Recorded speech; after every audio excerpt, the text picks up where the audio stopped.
అంటే మీకు ఇప్పుడు పెద్దిరెడ్డి గారి అబ్బాయి మిథున్ రెడ్డి గారు సంపూర్ణంగా నన్ను నిలువరించే బాధ్యత ఆయన తీసుకున్నారంట. అంటే ఇది ఎందుకు చెప్తున్నానంటే, ఒక సందర్భంలో నేను ఆయన్ని ఢిల్లీలో కలిశాను. ఆ మాటల సందర్భంలో ఆయన అన్న మాటలు ఏంటంటే, వాళ్ళ నియోజకవర్గంలో చిత్తూరులోని వాళ్ళ పీలేరు నియోజకవర్గంలో మేము ఎన్ని కష్టాలు పడైనా సరే, ఎంతమంది ఎదిరించైనా సరే మేము బయట వాళ్ళని రానివ్వండి, మేమే కాపాడుకుంటాం మా నియోజకవర్గాన్ని అని చెప్పాను. ఇంకెవరిని రానివ్వరండి.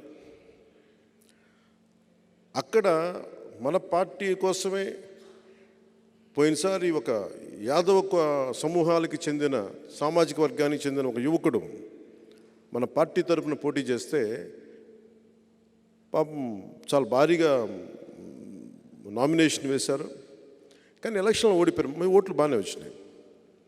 కానీ మొన్న ఈ మధ్యన ఆయన మన పార్టీలోంచి వెళ్ళిపోయారు వచ్చిన ఎలక్షన్లు అయిపోయిన తర్వాత. కానీ సొంతంగా పార్టీ పెట్టి ఆయన ముందుకు వెళ్దామంటే ఆయన మీద దాడి చేశారు. ఇదే మిథున్ రెడ్డి గారు. ఈ రోజున జగన్ గారేమో బీసీలకు మేము అండగా ఉంటామని చెప్తారు. బీసీలకు అండగా ఉంటామంటే మేము మెతుకులు పడేస్తాం, మీరు ఏరుకోండి. 60 పైచిలుకు సీట్లు ఉంటే 40 పైచిలుకు సీట్లు ఒక్క సామాజిక వర్గానికి ఇచ్చారు రాయలసీమలో. వీళ్ళు కూర్చోబెట్టి బీసీ అండగా ఉంటామని చెప్తారు. వీళ్ళు క్లాస్ వారి గురించి మాట్లాడతారు. నాకు జగన్ రెడ్డి గారి మీద కానీ మిథున్ రెడ్డి గారి మీద నాకు వ్యక్తిగతంగా నాకు కోపాలు లేవు వీళ్ళ మీద. ఇంకెవరు రాజకీయాల్లోకి రాకూడదు. నేను ఉన్నది దశాబ్దం నుంచి నేను పోరాడుతూ ఉన్నాను. 4 దశాబ్దాలు ఉన్న తెలుగుదేశం పార్టీకి కూడా నేను అండగా ఉన్నాను. అలాంటిది నన్ను ప్రజాస్వామ్యంలోకి నేను ఒక ఎమ్మెల్యే అయితే రాష్ట్రానికి మేలు తప్ప అది ఎవరికి హాని కాదు. రాష్ట్రంలో నాలాంటి గొంతుకులు ఉండకూడదు. నా కోసం 100 కోట్లు 150 కోట్లు ఓటుకి ₹1,00,000 ఇచ్చుకునేయమని, కుటుంబానికి ₹1,00,000 ఇచ్చుకునేయమని స్థాయిలో మాట్లాడుతూ ఉన్నారు. అంత డబ్బు ఉంది వాళ్ళ దగ్గర. ఎక్కడి నుంచి వచ్చిందా డబ్బు? మద్యపానాన్ని నిషేధిస్తామని చెప్పి ఒక సీఎం సారా వ్యాపారి స్థాయికి వెళ్ళిపోయాడు.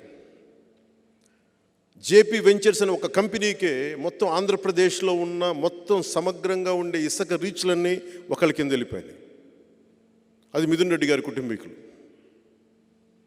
ఇంత డబ్బు పేరుకుపోయి వాళ్ళ దగ్గర ఏం చేయాలో తెలియక కొట్టుకుంటున్నారు వాళ్ళు. నేను వాళ్ళతో ఏం ఛాలెంజెస్ ఏం చేయట్లా. నాకు వాళ్ళ డబ్బు తాలూకు శక్తి నాకు బాగా తెలిసిన వాడిని. నేను ఒకటే కోరుకుంటాను, నిజంగా తల్లి దీవెన కనుకే ఉంటే నాకు మీ అందరి ఆశీస్సులు ఉంటే మనిషికి 1,00,000 పంపించినా 1,00,000 పంచినా అది పనిచేయదు. జనసేన గెలుస్తుంది, పవన్ కళ్యాణ్ గెలుస్తుంది.